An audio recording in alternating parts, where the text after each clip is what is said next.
Actually, did you see they're trying to open the pubs till 6 a.m. now? Yeah, the pod is doomed. I mean, we've gone too far. It's like we have to make up for the last time, to go out and enjoy ourselves. Of course, I agree with that sentiment. But like they've actually gone, no, we have it down to the hour. If we open for X more amount of hours, we can make up the time. Like we don't actually have to make up the exact time we lost. Like the first couple of weeks will be carnage of that. If that goes ahead. Big time. Like, imagine working in a pub that doesn't close till 6 a.m. Man, imagine the people in by that hour, like, because it works in like Amsterdam and stuff and European countries where people have a bit of sense. It's like, yeah, it makes sense. You stagger the times they leave the pub. It's just going to push the leave the pub time to 6 in Ireland. Yeah. No one's leaving. You're talking about changing the culture of the entire country, like thousands of years of culture. Like we've been drinking in fucking little huts for years. That's all we ever had because of the rain and shit, and the poverty. It's really gonna like in other countries. It's like it like gives more of a like you can come and go as you please and stuff. In Ireland, it seems like let's find out who's the real drinkers here. Let's see. Oh, it's a terrible culture, but like maybe it will in time. But like the first 6 months, chaos. You're gonna have foreign nationals with nothing to live for working in these pubs because no one else will have a job there. Because like, imagine starting your shift, the 2 to 6 a.m. shift. Like, imagine coming in at that time. Everyone like is that fucked. There's going to be no one sober in the pub past, 1. Yeah. Although, I mean, like say, as it goes on, maybe, because, like, all the fights happen because it's 2 a.m. or 12 o'clock, wherever it closes at. Last call, you down your last 2 points, and you push everyone out in the streets at the same time. Someone bumps into somebody else, and, fights there. So, ideally, the real drinkers stay till 6. Everyone else that kind of stagger out at different times, and the fucking the queues for taxi ranks. Yeah, at least that's the thing. That could be dissipated. That would be fucking. I take it all for that. Just you're not going out. Oh, we better leave here at because you either then have to have the foresight to leave at 12 or 1 before everyone goes out, or you forget. It's like, oh shit, taxi rank, and then it's you're fucked. So exactly. Yeah. Bad news for the pod, though, definitely. Yeah, I don't know if that's going to help us or hinder us. It'd be good, though, to watch a match today at 10:30 and still have the whole night ahead of you. Certain nights are totally changed, though. We could go home and, God, we have to record the podcast in 2 hours.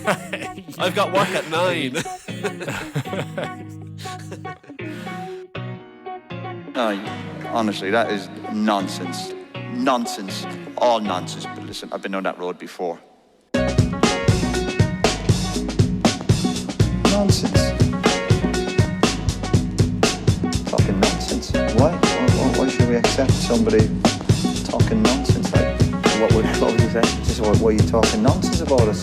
Why are you talking rubbish?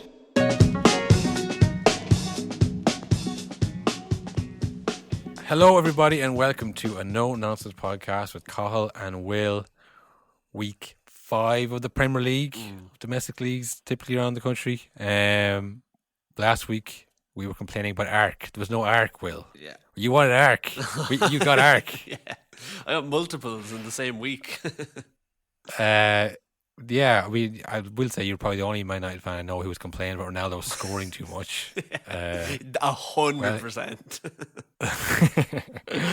He was back again on the score sheet. A 2-1 win for Man United. Man United top the league. You must think things are going great in Man United. Not unlike Tottenham a couple of weeks ago. Like, hey, joint top of the league. Yeah. You're big signing, scoring goals every single game. It's great. Yeah.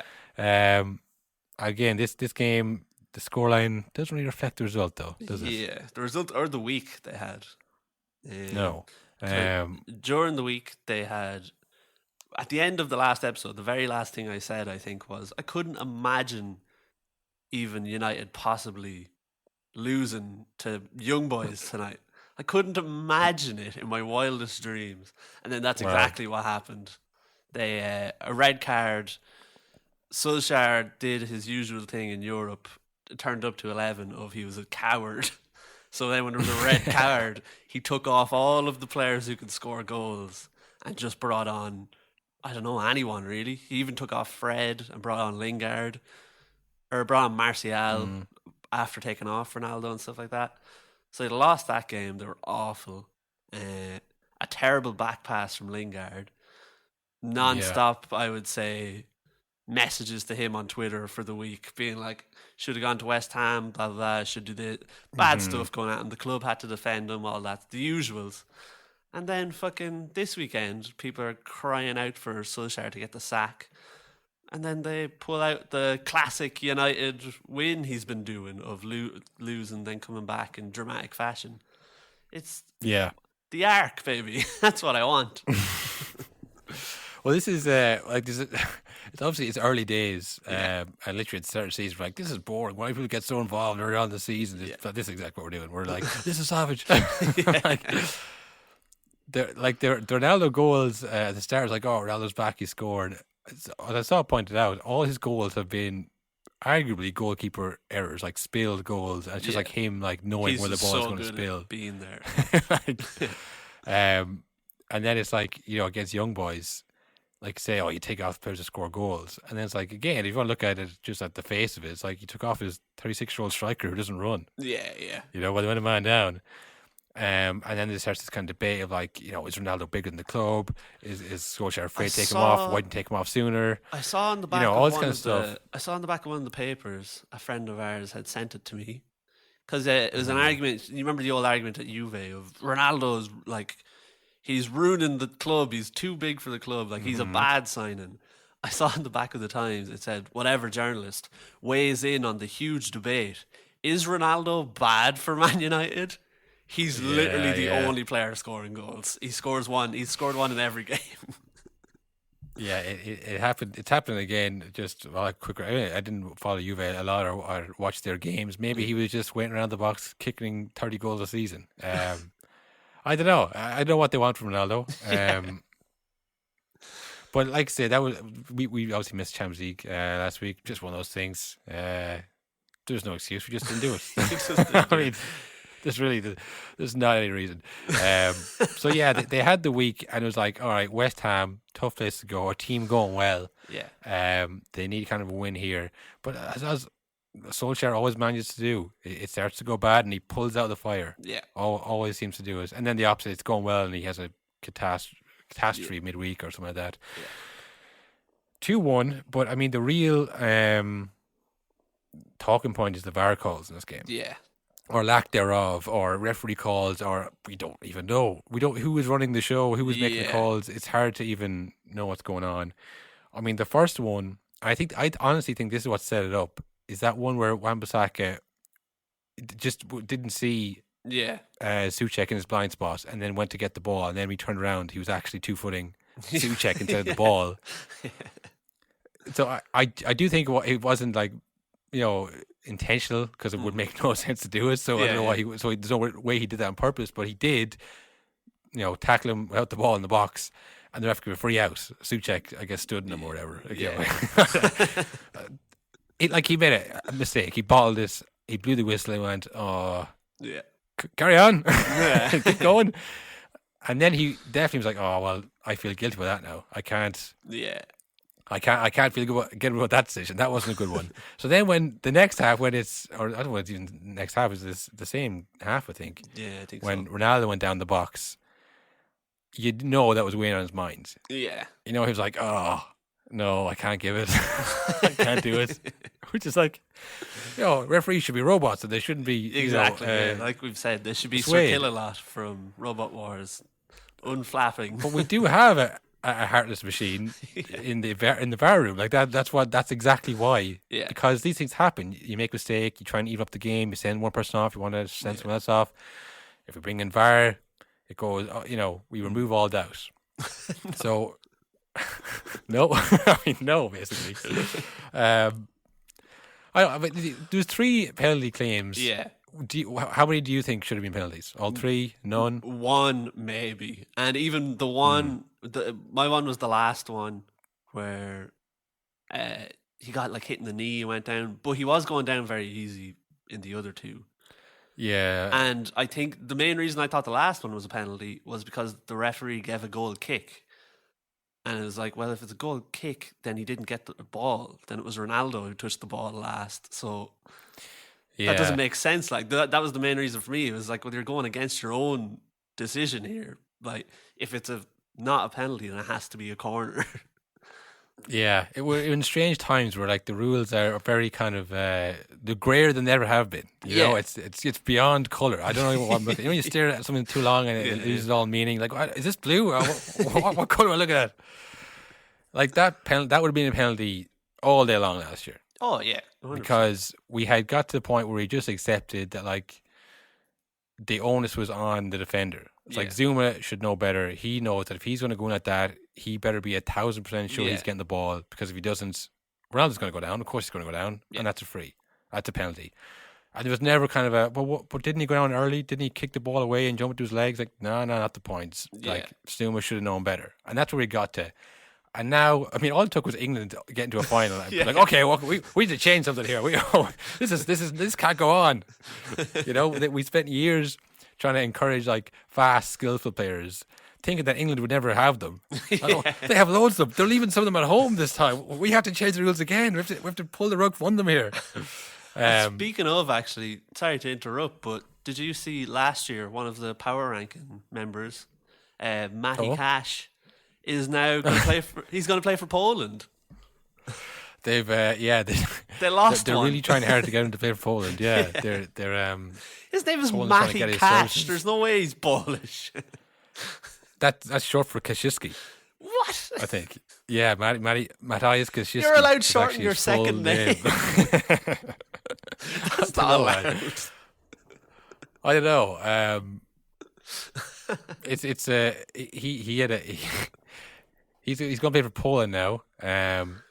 But yeah, no, the Zuma penalty or the non-penalty, like I say, it's now changed to where it's on the, like, look, he was going down early, which no one liked to see, but we had kind of got to the point of that works. Well, it's better than him, because the thing is, it encourages Ronaldo or whoever to get the ball and run to the byline and put it across, go for goal, and it discourages Zuma going, I'm going to come in and get man and ball here. Yeah. And if I get the ball and also the man, doesn't matter.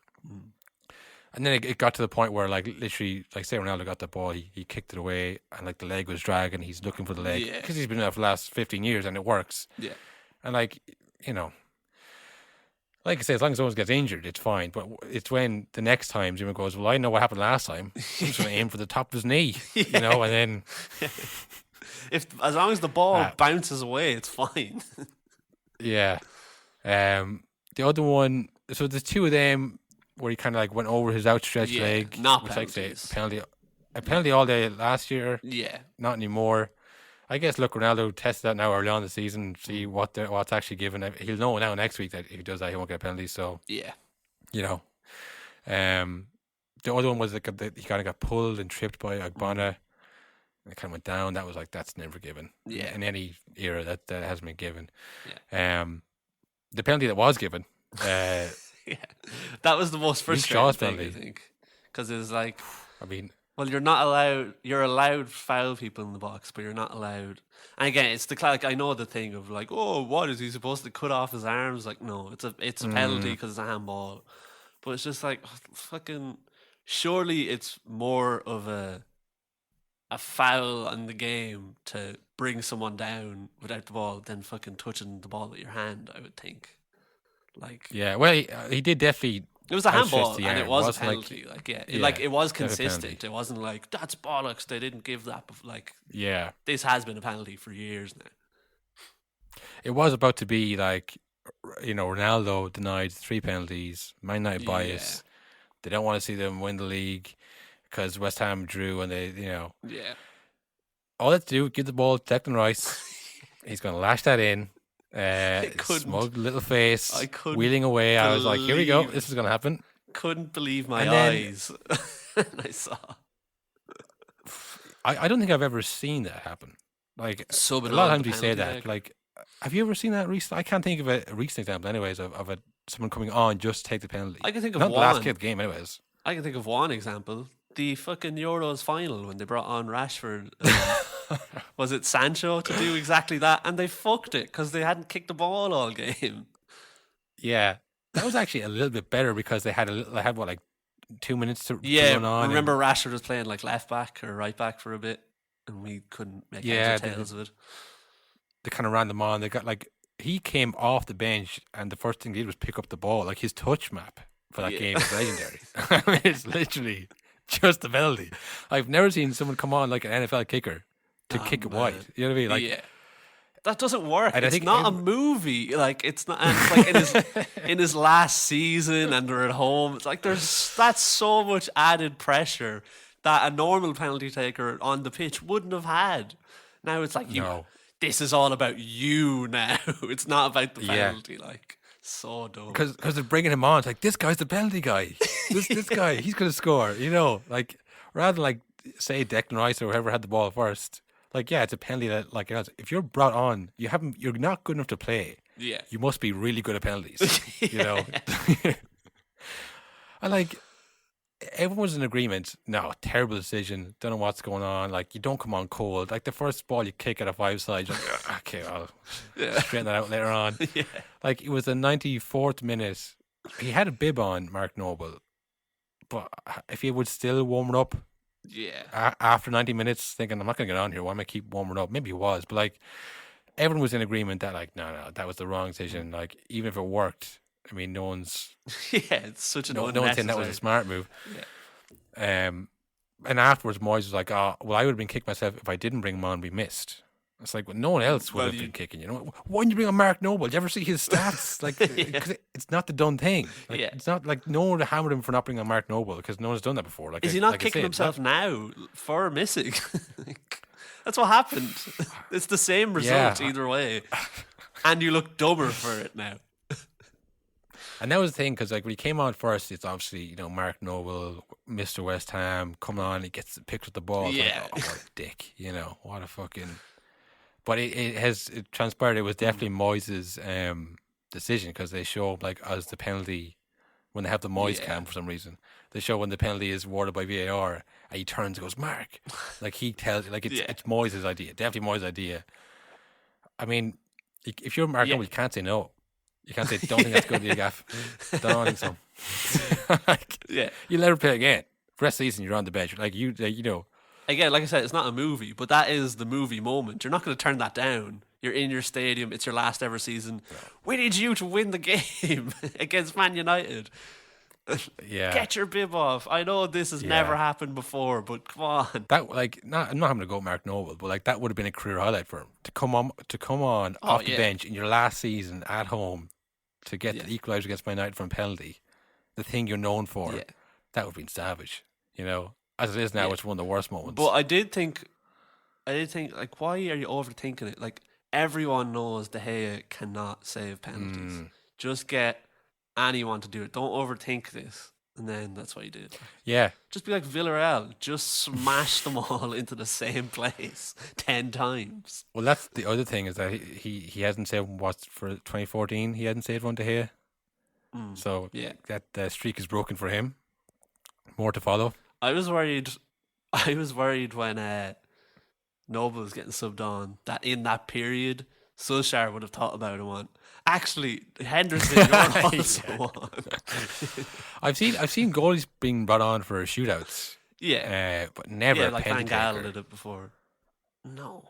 So I guess it doesn't really track them to being cold, does it? I mean, for saving, surely it takes more athleticism to be cold. I don't know. But I think as well, the saving, sometimes they bring on keepers who like they've been training for the shootout, like they've been watching tapes and all that stuff. Yeah. And like Mark Noble didn't watch any tape on the Hayes penalty. He didn't think he was going to be playing. I don't think David Moyes ever discussed that plan with anyone. I think that was just like, I think he got caught up in the moment. Yeah, it was in the back of his mind if it happened, but like it's like I probably won't. I'll keep it to myself. And then Dave's like, "Oh, I'm going to do it." And then Mark Noble, you're going to take this penalty, and he's like, "I guess I have to." And then it was such a safe penalty. You know what I mean? It was like at a perfect height. It was not too far in the corner. He just didn't want to kick it wide. It was a very safe penalty. Someone hadn't taken a shot all game, obviously. So yeah, tough. tough for him. And even like, what's the last penalty he took? He doesn't play much anymore. So like, I know he used to bang them all in, but it's probably a long time since he was the consistent penalty taker. I would guess. Yeah, like you weren't bringing on Frank Lampard, you were bringing on Mark fucking Noble. You know what I mean? Like, it wasn't exactly. You know. Yeah. Because they were saying like Mr. Reliable from penalties, and he's there forever. But then they showed his like the thing where like they've all gone. There was only like 8 of them, and he's there for a long time. Like. Yeah. No, yeah, I do. I feel bad for Martin Noble because there's like nothing he could do. He had just to go on and do it, and he didn't do it. You know, even if no one blames him, he's like, oh, I wish that didn't happen. You know. Yeah. Well, that's the memory from his last season. Now that's what I'm gonna always think of when I think of Mark Noble. Yeah, unless it would. I mean, the night is young for Mark Noble's last season, but it's off to a bad start. Let's just put it that way. Yeah. The only way to fix it is if they do it again and he scores. High risk, high reward. But speaking of Ark, former West Ham loanee Jay Lings, he had a good day out. Yeah, he was. I don't know if you saw after his rifled that goal in, he didn't celebrate like he didn't want to. I was going to ask, but Ronaldo being the giant weirdo kept pushing him. He's like, celebrate, come on. Yeah, fuck them. Him and you scored a goal. And Bruno Hernandez was like pushing, like, yeah, I told you the best. I told you, didn't I? It was weird. Weird kind of reaction from them. They must have spent before the game talking to him, Geeing him like, up, yeah. West Ham didn't sign. They wouldn't sign you after all you did for them. Yeah, they must have been. Because it was either that or it was Ronaldo just couldn't wrap his head around. Why aren't you taking your top off? I've seen your abs, bro. They're good abs. They're not mine, but they're good. Take your shirt off. Be proud of that. This is what we live for. Yeah. But I was going to ask what. Like, obviously, he didn't celebrate, and his comments after the game were weird. It was like talking to an ex who like still has feelings for. Like, no, I mean, no, I did have a good time. Like, and Europe was great. Like, getting to Europe was like so good.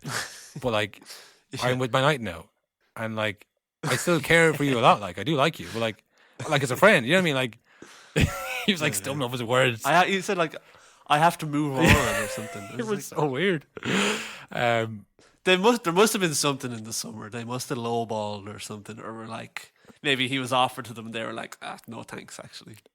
Something. It was a weird reaction, but what is your opinion generally? I mean, obviously every situation is different, but I mean, what is your reaction like the non-celebration, like for a former club? Like, I think it's one thing if you're like a lifer, like you've been there through youth academy up to like being 30, and then you score against them, because then you're probably genuinely are like, oh fuck, I don't like them losing. Like, I probably support them. Right. But when it's like someone who's been on loan for 6 months, you played for Man United, man. You were with Man United when you were at that club. Fucking like, do one of your dances. Yeah, well, no. Don't do the dances. I think to anyone. Fuck that shit. That's just bollocks. But like, I don't know if you remember Firmino scoring against Hoffenheim like 2 or 3 years ago in the Champions League. And like, he had played for them for I think 2 years. Yeah. And he started his celebration with the hands up, like, oh, I don't want to celebrate. But then it turned out it was all like a bit, and he started like moving his hands and dancing. That I think is an all-time. I gotta look that up. That's brilliant. I mean, no, like I say, dancing is just like, come on, man. Because it's heartbreak for those fans. Then you see someone like gloating in your face, like, okay, fucking hell, like, I can accept that you're a professional for a club and you're just doing your job. If you're dancing, that goes beyond what you're paid to do, right? You're rubbing it in my face. you're actively rubbing my face, and I'm going to boo that. Yeah, I don't know. I mean, I suppose for Lingard, he's kind of thinking, you know, I got my renaissance with West Ham. If I hadn't played well at West Ham, like, again, if I hadn't played well at West Ham, then I wouldn't have gotten the. Maybe I'm just a more selfish person, but like, if he'd been shite for West Ham, they'd been booing him anyways. You know what I mean? So like, yeah, exactly. Yeah. I don't know. It's one of those weird ones where it's like, you don't want to, obviously, like say, there's a bit in the middle where like, I'm happy to score for my United, the team who I'm employed by, the team I play for. And like, you know, I played for ye, but I mean, you know, life goes on. I got to move on, okay? I hope you're doing okay, but I got to It's move on. not you. But like, I think there's like, I remember Ronaldo scoring against United and lifting his shirt and showing his abs to the Stretford end, and it's like, I don't mind celebrating against your old team, but that was like a weird level of being like insulting the old fans. It's like, well, they fucking really like you, man. Just be nice about it. Like, whatever if you're like all passionate and running and celebrating like that because it's a big moment. But when you're actively like, watch this, I'm going to rile them up, that's different. Yeah. I don't know. It's one that I'm not really a fan of the muted celebration because a lot of time I think it feels like I say once or twice maybe, like players who were with the club for a long time and they go back to them, especially with the arrival. I mean, like, say you're with United for years, then you go and you're playing with Southampton or whoever it is, and you score a goal, and you're like, bottom half the table trying to survive, and you score a goal against United, and you're like, sorry lads, sorry. It's like, no, like, I mean, you haven't pipped into the title here. Like, it's just you're just doing your job. And then it's my United fans are annoyed, like, oh, how are you celebrating against us after he scored loads of goals for us? It's like, I mean, it's and that's one thing, but like, I feel like players who played for a certain club and then like the next time they play them, they have this like over the top mute celebration. No, I will not celebrate. It's like, you're like, who are you trying to fucking press here, man? Yeah. I'm not really a fan of it, but I thought the Lingard one was I got it a little bit because he felt like if it wasn't for West Ham, he wouldn't be playing for United today. Yeah, in a way. And I think they gave him a standing ovation when he got subbed on, which I'm sure he was probably like, whoa, that's very nice. Maybe he was going to celebrate. Yeah. And then that maybe changed his mind. But then it doesn't matter if you celebrate or not. They fucking hate you now, Lingard. It doesn't matter. I don't know. I think he may have done the job. If he has to go on a loan spell again, which, he may or may not. But like, no, it was just weird. I thought the whole thing was weird. Yeah. Very funny seeing Bruno and Ronaldo being like, what are you doing? Celebrate. But like I say, it's all rosy really. Despite the PE teacher as a manager and the striker who doesn't do anything but score goals. What a fucking waster. Boring. They're top of the league along with Chelsea, who cruised to victory against Tottenham, as the scoreline would suggest, although they didn't really. A game, it was the first time where I thought Lukaku looked like the Lukaku of old, of didn't really do much at all during the game, but it didn't matter because Chelsea are so good.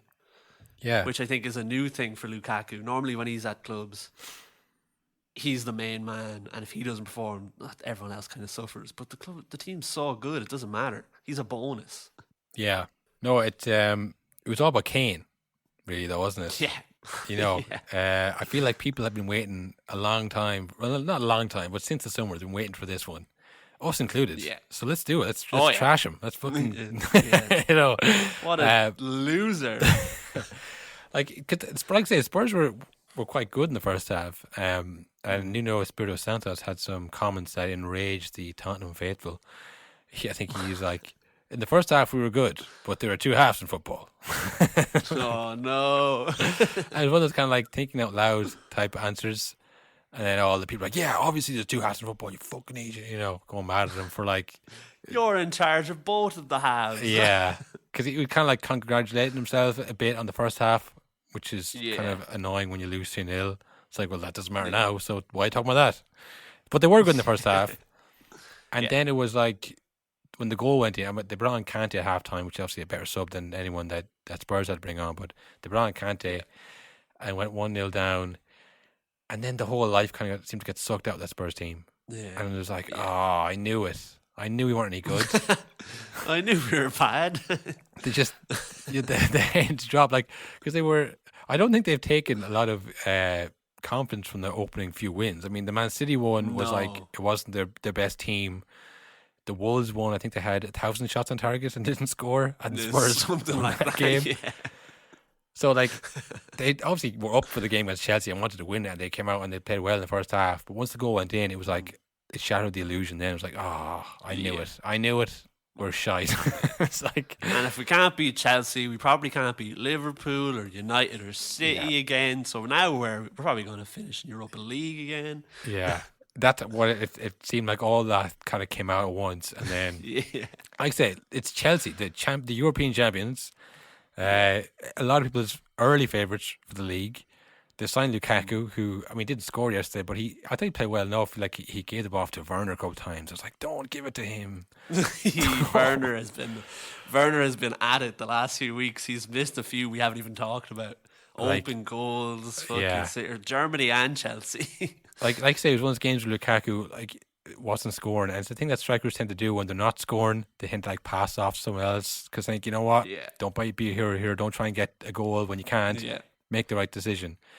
And he did, but in a much more real way, it was the wrong decision because it was Timo Werner who he had two really good chances that he missed, and was like, oh man. Yeah. The right decision to the wrong man. Yeah, exactly. Has it come time now where is Timo Werner just bad? Has it gone beyond a joke now, and now it's like maybe he actually wasn't that good? Well, no, because he set up the Rudiger goal. That's true, yeah. Like he got the ball, drove in the box, drew in a couple men, and then he saw Rudiger before he made the run. He knew exactly what he was doing. He cut it back, and it was a good finish by Rudiger. And I saw people saying this last year, and in last year, kind of Chelsea fans were like, no, he's kind of a wide player. He's best off the wing.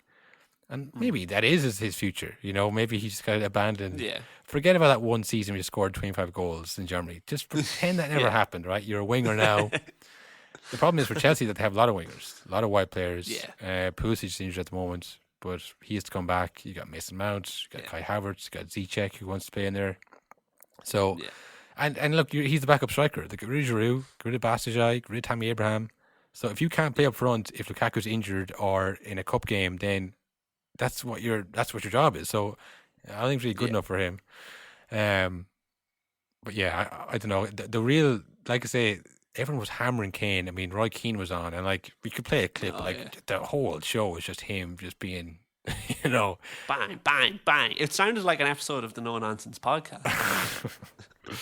No, he was just slating him, saying he needs to do more when he's playing badly. He needs to start hitting defenders. He needs to kind of G himself up. And like I say, it was weird because Kane has been accused of getting special treatment in the press, in the media. Yeah. You know, no one ever goes after Kane. But I think people are like, oh, you can't be threatened to leave clubs, you know. Yeah. So this is the first bad game, like I say, against Chelsea, and it's a bad. It's not a good Spurs team. So they expect Kane to do it all on his own. I mean, they were having to go in for dropping deep, which was doing for England as well, and we were having to go in for that. Yeah.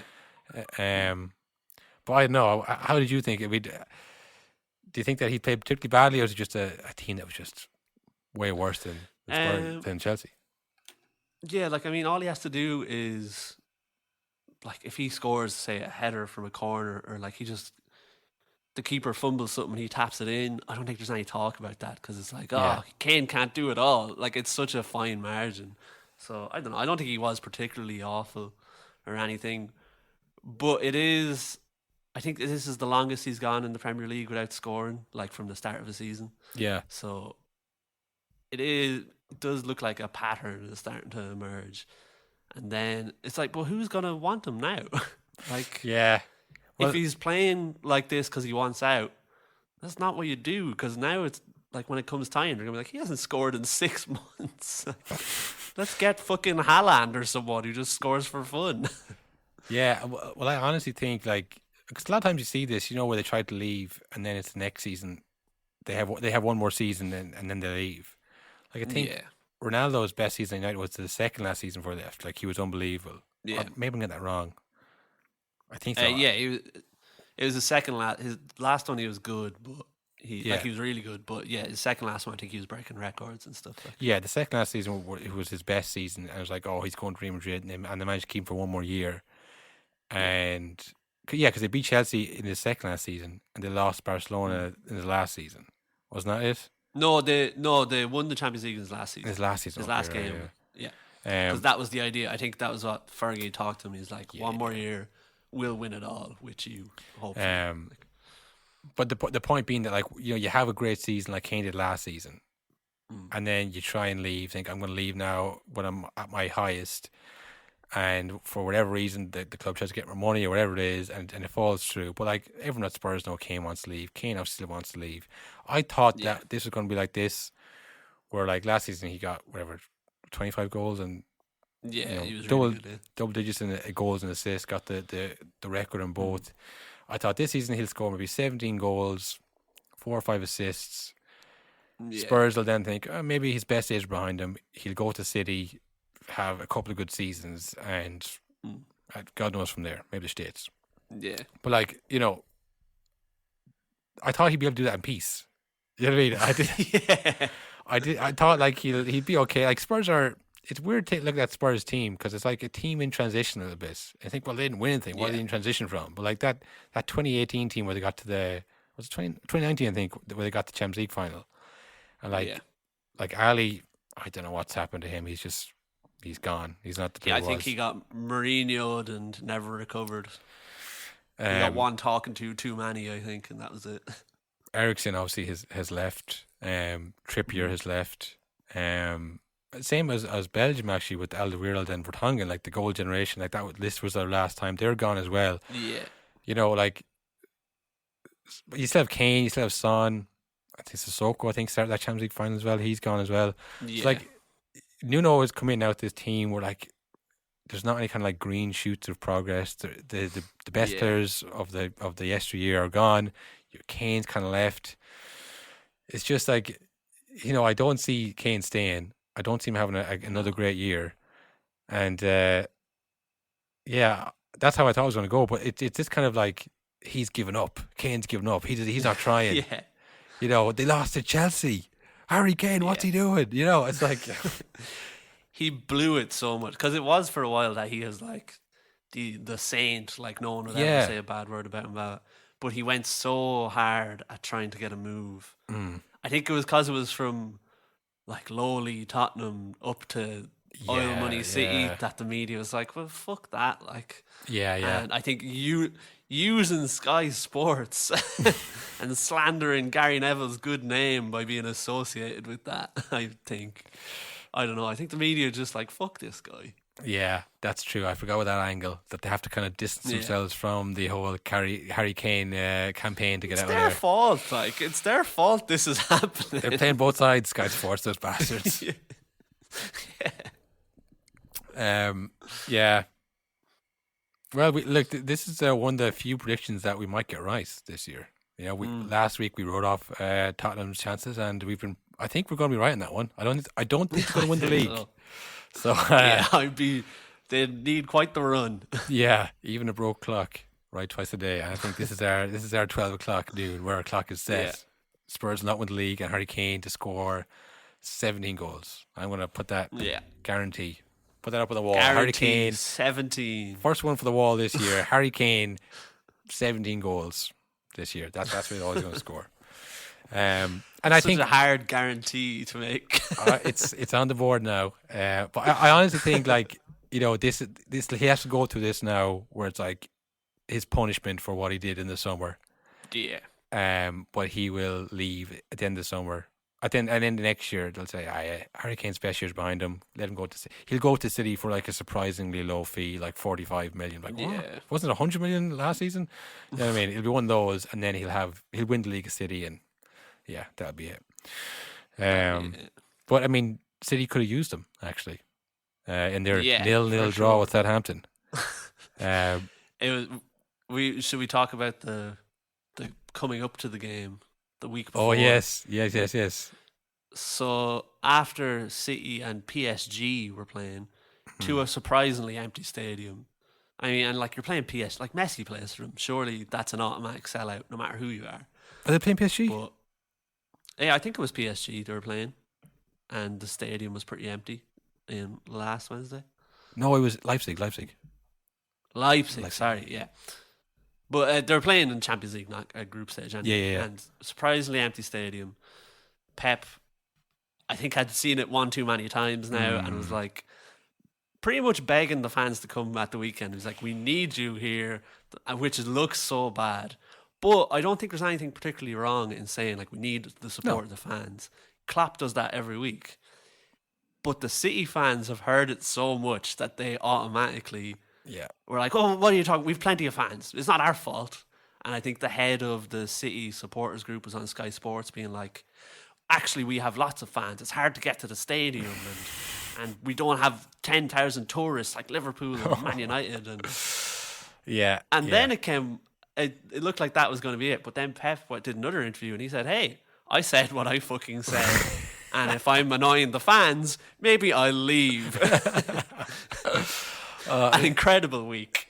He's so pig-headed at times, Pep. Like he'll never just say, "All right, my bad, got that one wrong." You know.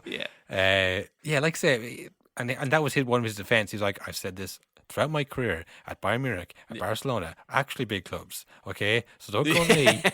You know, and it's like, okay, you know, that's your defense, but like, it's because, like you say, it's a stick that people use to beat City with all the time. Like, all the money and no one cares, no real fans, no one supports your club.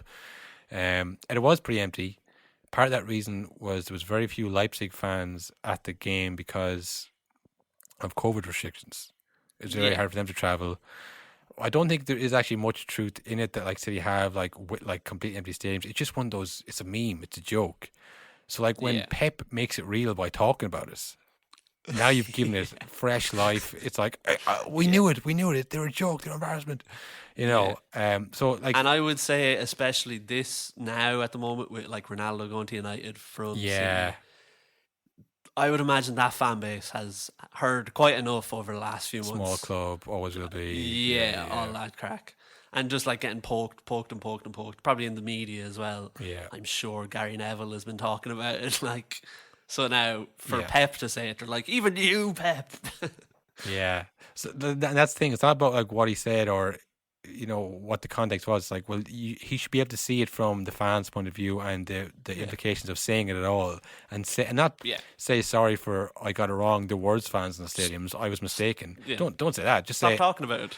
Yeah, this thing. If he had said nothing, even if you just pretended that he hadn't said anything, it would be better. But to come out and go, well, maybe I'll leave. It's like, here, like you just made it worse. And the fans are like, fuck this, man. Like, and like I say, I was the one saying, you know, people aren't going to forget this Champions League loss soon.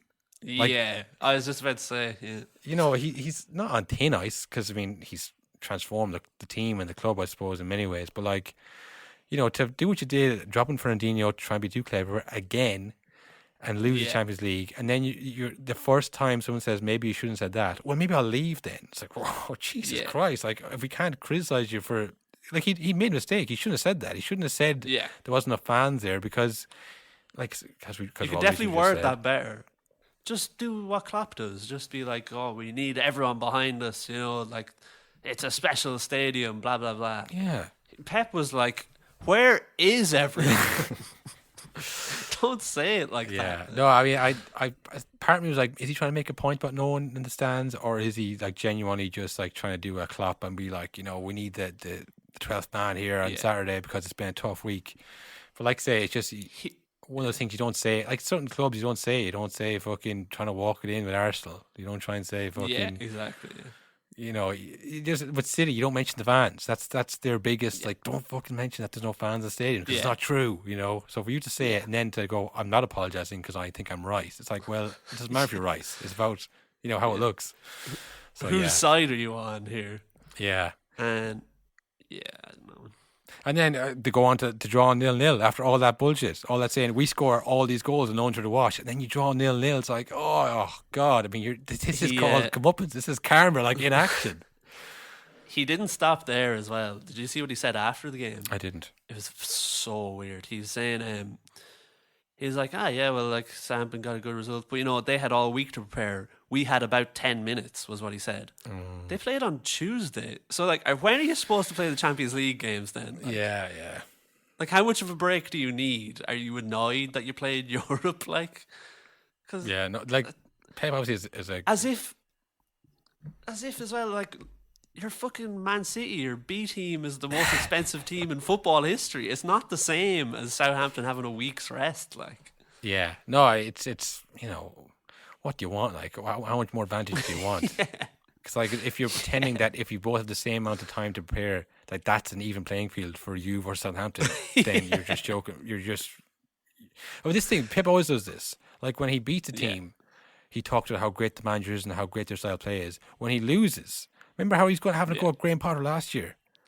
fucking eating the head off him on the sideline for celebrating a goal. It's like, oh, you've never like. Do you remember when he celebrated that the 100-point goal that Jesus scored against? I think it was Southampton actually. Yeah. As if the league's already won. Maybe someone should have said to him, "That's kind of classes, actually." But when it's done to him, it's like, how dare you do that to me? I would never do that. Yeah. Like, always takes the more high ground. But yeah, I mean, I think I back City to win the league because you back Chelsea. I want to be different. They don't look like a cohesive unit this year. But I will say, remember last year, I think it was like they were like that till like December. Yeah. And then I think they won like 50 games in a row or something insane and just walked the league. Like, so they always have that in them. Oh, like the ability and the talent they have is unmatched. And like I say, Pep is a great manager. So I mean, I'm not saying that they're going to fall out of the top 4 or anything like that. Yeah. But I think it'll be a good race. I think there'll be like Liverpool, Chelsea, City, and United, to be fair as well. I mean, there's no reason. Well, I guess there is many reasons why they can't. There's one reason, but there's one Norwegian PE teacher reason why, shaped reason why. But it'll be. There's not like Chelsea look good, but I mean not crazy good. I mean they play Liverpool and they were kind of even up with them. So I mean, whatever happens, like obviously, it is only those 4. There's no other. Yeah. Like Brighton are now playing the role of the upstart this year. I mean, fair play to Brighton. Jesus. Yeah. I can't imagine that's going to last, though. Like, no. Remember Villa last year were way up there for like half the season and then just plummeted down for the last few months, and that was it. Never seen them again. Yeah. I think it's like the top 4 is pretty early on. We called it from before the season even started, and we haven't been surprised by that. But everyone else are playing badly, kind of. Like watching the Leeds Newcastle game, like they were playing badly. Like Leeds have been good last year, they're not playing well this year. Like say Aston Villa, West Ham, Leicester, like they're all like not playing as well they were last season. But like none of them are in any danger because there's worse teams below them again. So like there's like 4 really good teams going to battle out, and then like the rest are just like at Everton as well. Like started well, lost 3-0 there at the weekend. Like it's like nobody is Leicester making... especially. Leicester are gone altogether. Like I think that leg break to Fofana just fucked them. Like he was their starting centre back. Yeah. One of their best players last year. Then you have to sign Bednarek. He's never. No, the other freak, like... Vestergaard. The other Vestergaard, the other one. No, I mean it's one of those, like say, a bit of bad luck at the start can shake a team like that. And last against Brighton, they had some really bad luck. They got 3 VAR calls go against them. 2 were like Harry Barnes was in the goalie's eyesight. One you never see given, like in the eyesight. I mean, whatever. I hate that rule as well. Like, come on, he was there. So look, I mean, Brighton, once they hit that 40 points, I'd imagine they'll just be like everything else is bonus because they did well to save last season. So I mean, but they're playing well. They've had a few good signings. And look, they're in the top 4 right now, ahead of City. We'll see how long it continues. But fair play to them. Fair game to Graham Potter, next England manager, I would say. I would say so too. Yeah. If Southgate ever gets sacked, I think he could be there forever. Well, speaking of internationals and abroad, I think it's probably time to start up the bandwagon wheel, season 2. Yep. Should we explain the bandwagon wheel again for the we should explain the bandwagon wheel, and we should explain the cursed start to it last week, which no one heard. We could do that. Yeah. Well, look. First things first. Bandwagon wheel. We pick a team from around the world. We put all the teams from that league's top flight into a wheel. We spin the wheel. We land on a random team, and we support that team for the rest of the season to show the madness of supporting teams in football. You just sign up, you get involved, and that's what we're doing here. Yep. This season, it's Greece, and we spun the wheel, and the team we landed on was Atromitos. Yep. It was a pretty cursed start to the. It was, wheel so far. The league was in disarray. And all of our news on the league obviously is in Greek, so it's Yeah. very hard to find out why things weren't happening. There was no games. There was talk of homeless clubs. I'm still not too sure what it was, but the league started. Last week we tried, I think, 3 times to do it, and each time the recording failed. Yeah, it's as if we were the Greek gods themselves were stopping us from talking about the Greek Super League. But yeah, look, the first week we actually got off to a pretty decent, okay start. We drew with Olympiacos, one of the big hitters in Greece, 0-0. This week, not so lucky. We took the lead against not Panathinaikos, a team with a very similar sounding name. I think it's Panathinaikos or something like that. Like genuinely, I think it is. That's Yeah, it's one letter. It's funny because trying to find a way to watch the game. I was following on Twitter, and they were like updates all the time. We were ahead. We got a goal in the 44th minute. Great time to score a goal. Just before half time. Yeah, the best time. Yeah, that'll change his team talk. Absolutely. The manager now had 6 and 7s, and then it was like 75th minute. It was still 1-0 to us, and then the Twitter feed stopped. It just like they stopped reporting on the game. I was like, what the fuck? There was no updates for ages, so I looked it up, and it was 2-1. We'd lost the game in the 90th minutes. Like, after minus, Twitter went, oh, fuck this, I'm going home. I'm not reporting their goals. You can't pay me to do that. That reminds me of when Bows were playing PAOK or one of the Europa League games. I was following that on Twitter, and they were up winning, and then same thing, it just stopped all of a sudden. The next update was like half an hour later, and all of a sudden they were losing like 3-1 or something, and the update was PAOK manager received a card for being a mout. Oh god, yeah. So it was very disappointing. It all happened at once. So when you level the game, you want to have that emotion of like, oh well, if we can just get a point here, 2 points from 2 games, I'll take that start. But no, it was just all at once. Go from 1-0 to 2-1 down, and the game is over. Nothing you can do about it. So yeah, 1 point from 2 games, not the best start. Unlucky. We had a man sent off as well, actually. So I mean, straight at the second yellow, not straight red. So no ban incoming. We're about mid-table in the league right now. Are we mid-table lower playoffs for relegation or mid-table playoffs for higher? Well, that's actually something we should explain. Yeah, in the Greek league, there is a 10. I think there's 20 teams. No, it's like only 14 teams in it, and 10 go into a playoff at the end of the season, like the championship. Yeah. So you might think, oh well, these boys go nowhere, but like as long as we're in, the top half, we're well in that playoff spot. So. It's early days still, only 2 games in the Greek Super League. As we said, they had a dispute over TV rights. What's new? So yeah, we'll keep you posted on that. No players have emerged as kind of our stars. We scored 1 goal. I think it was a defender who scored it. So we'll keep you posted. Not the worst start, not the best start. Like I said, mid-table, and we're still in the playoffs for now. But we'll keep you updated as we get it. Exactly what you want from a podcast segment. Exactly run of the mill, right in the middle of the table. Nothing dramatic happened. Well, look, we'll try and learn some Greek maybe and try and get more updates on it, because there's very little out there that isn't Google Translate. It's hard to follow, but yeah, we'll get it going. What do we call the Astro Boys or some kind of, what's their nickname? We're called the Little Atoms. Little Atoms, yeah. That's us. We're the Little Atoms, but the club Atramidos means fearless. So fearless Athens or whatever.